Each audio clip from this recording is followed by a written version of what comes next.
6 মাস পরে হঠাৎ ঘুম থেকে উঠে ওনারা হান্টিংয়ে নেমে গেছেন। তাহলে এতদিন কোনো হান্টিং হয় নাই? শাওন এবং সাবা, তারাও তো এগুলোর সাথে সম্পৃক্ত, তাদেরকে আবার আপনি ছেড়ে দিলেন। বিষয়টা কি?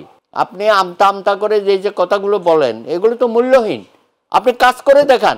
আমি ভাবছিলাম যে ডেভিল হান্ট,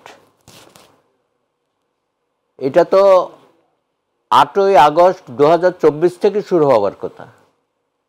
6 মাস পরে হঠাৎ ঘুম থেকে উঠে ওনারা হান্টিংয়ে নেমে গেছেন।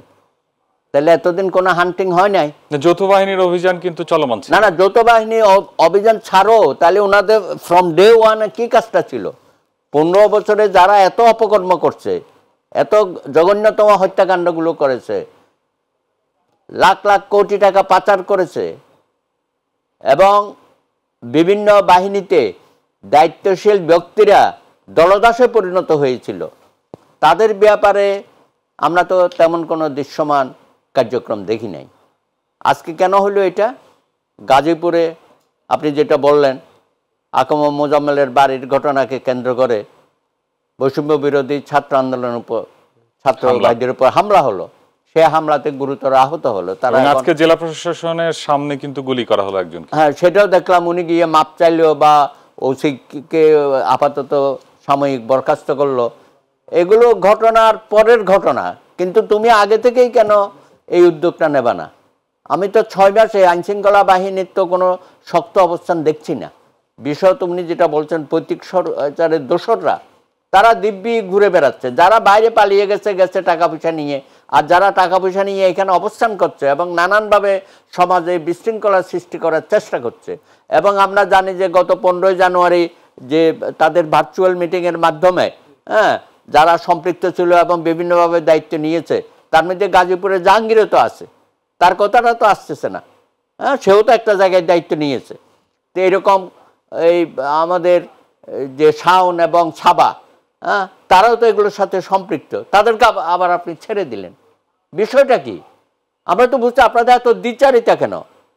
এবং এই যে আজকে ছাত্র ভাইয়েরা আক্রান্ত হচ্ছে, তো এটা তো আমরা জানি যে প্রতি স্বৈরাচারের দোসররা এবং ছাত্রলীগ, যুবলীগ বা অন্যান্য যে সমস্ত তাদের অঙ্গ সংগঠনের কর্মী বাহিনী তৃণমূলে আছে, তারা তো আছেই। তো তারা তো নানানভাবে এখানে বিশৃঙ্খলা সৃষ্টি করবে। এবং দিল্লির শরীফ বৈশাতে উনি নানা রকম নির্দেশনা দিচ্ছে। এখন তো একেবারে সাহস করে জাতির উদ্দেশ্যে ভাষণ দিচ্ছে এবং নিজেকে প্রধানমন্ত্রী দাবি করছে। সুতরাং এইসব ঘটনাগুলো ঘটতে আমরা দিচ্ছি কেন? আমরা তো জানি যে এইগুলো হবে। তো আপনারা জানেন না, আমরা জনগণ জানি। তাহলে আপনি সেই ব্যাপারে কোনো পদক্ষেপ নিচ্ছেন না। বিষয় তো স্বরাষ্ট্র মন্ত্রণালয়। আপনি আমতা আমতা করে যে কথাগুলো বলেন এগুলো তো মূল্যহীন। আপনি কাজ করে দেখান। আপনি প্রতি স্বৈরাচারের দোসরদের বিরুদ্ধে কি কি ব্যবস্থা নিয়েছেন জাতি জানতে চায়।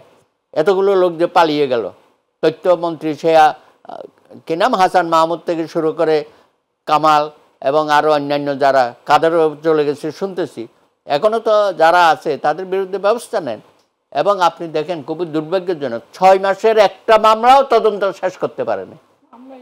হয়ে রয়েছে। আপনার প্রসিকিউশন টিম কী করে, ইনভেস্টিগেশন টিম কী করে? আপনি একটা ইন্টারন্যাশনাল ক্রাইম ট্রাইব্যুনাল করে রেখেছেন, ওখানে নিয়োগ দিচ্ছেন, প্রায় তো ডজনখানেক লয়ারদের নিয়োগও দিয়েছেন। ইনভেস্টিগেশন টিমও নানানভাবে কাজ করতেছে।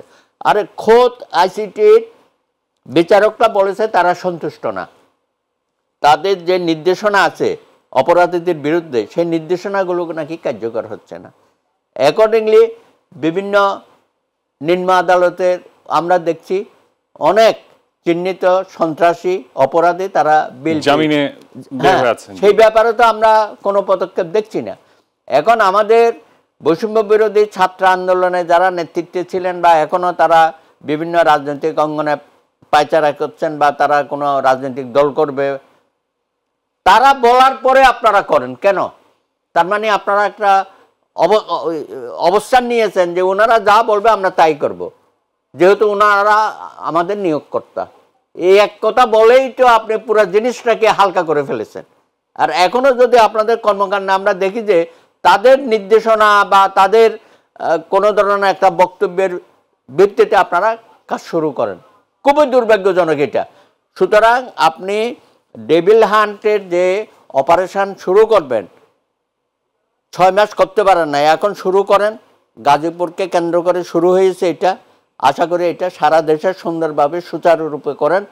কোনো নিরপরাধ ব্যক্তি যেন আপনাদের শিকারে পরিণত না হয়, কারণ অতীতে এইসব সার্চ লাইট অপারেশন থেকে অনেক ক্লিন হার্ট অপারেশন আমরা দেখেছি। হ্যাঁ, এগুলো হচ্ছে আওয়ামী লীগের নির্দেশে করা হয়েছে। এর আগে কিন্তু আমরা যৌথ বাহিনীর অভিযানে একজন বিএনপি কর্মী কুমিল্লায় আমরা দেখেছি নিহত হ্যাঁ, হয়েছে। এগুলো আরো দেখবেন, আলোচনায় ফিরবো, একটা বিরতির সময় আছে, কারণ বিরতির পর এদেরকে ফিরছি। রাজ টেনে ধরার মতো কোনো ব্যক্তিকে আমরা দেখছি না।